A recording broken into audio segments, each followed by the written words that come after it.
In order to now use our Scene Manager delegate and navigate between our scenes, we will need 3 more things in our application. First off, we need the SpriteKit button class, which we will need to add buttons to our game. Other than that, we will also need images for our actual buttons that we can use. Let's start by importing the SpriteKit button class into our app.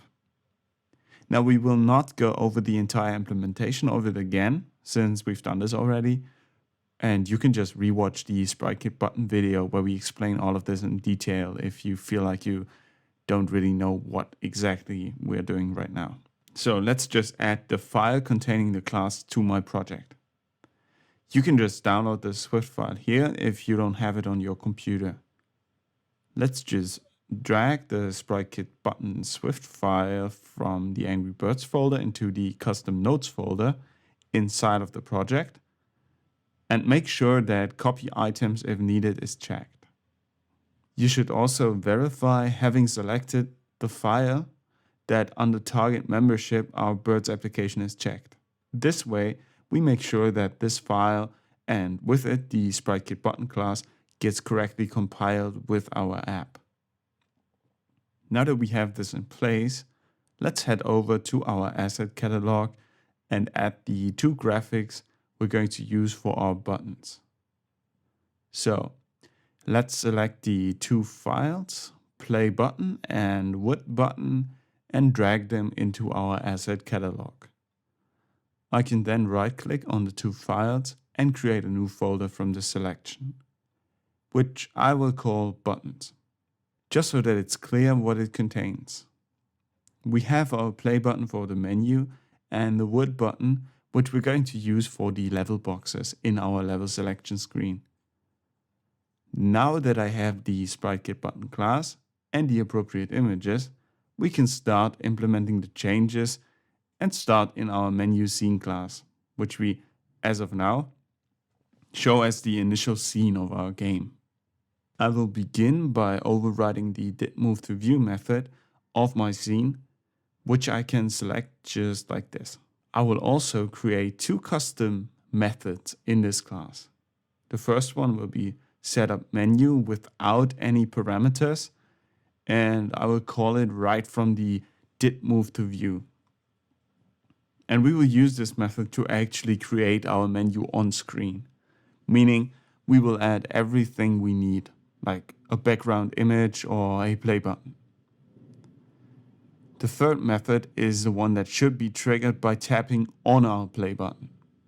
It should of course take us to our level selection screen, and therefore I will call it Go to Level Scene. If you remember the video about our SpriteKit button class, you'll know that it takes an integer parameter to be able to differentiate between different button clicks in one scene. We won't need this here.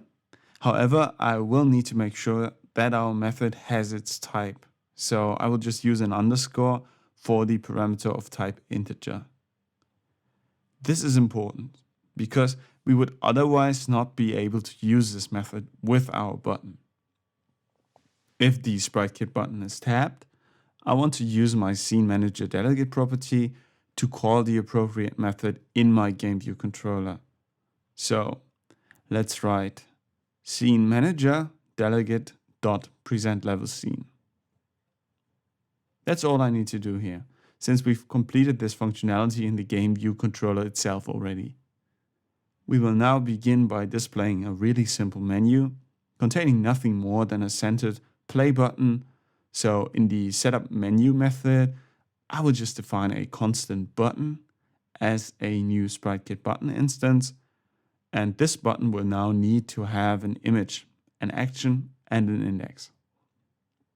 For the default button image, we will just write play button to use the button that we just added.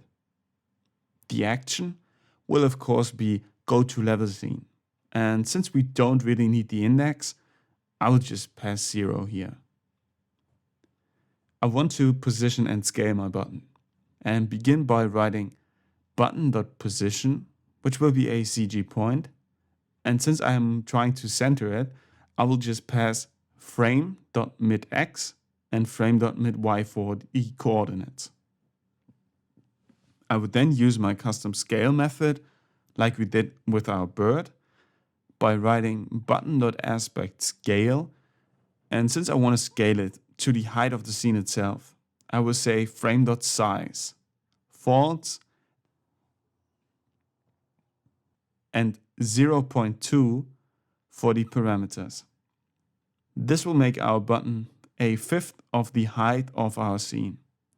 I can then use the addChild method to add the button to our scene, so that it will be displayed right at the center of our menu.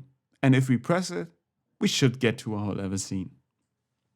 Let's run this real quick to see if it works, and we can use the simulator for this, since this isn't our actual game scene and we won't have any issues with lag or anything like that. If it works, we should initially see our play button, and if we tap it, we should get to an empty scene, which will later contain our level selection. Alright, the app started and I can see my play button. If I tap it, I get to a new scene, which of course doesn't contain any elements as of now. Now that it isn't exactly what we want, but don't worry, we'll continue creating the fundamentals of our level selection scene, which will be slightly more complex than the menu, since we will need a grid with multiple buttons for our different levels. We will also have to think about how we are going to design our levels and their corresponding SKS files, so that if we tap on a certain level in our level scene, we will always get to the right level.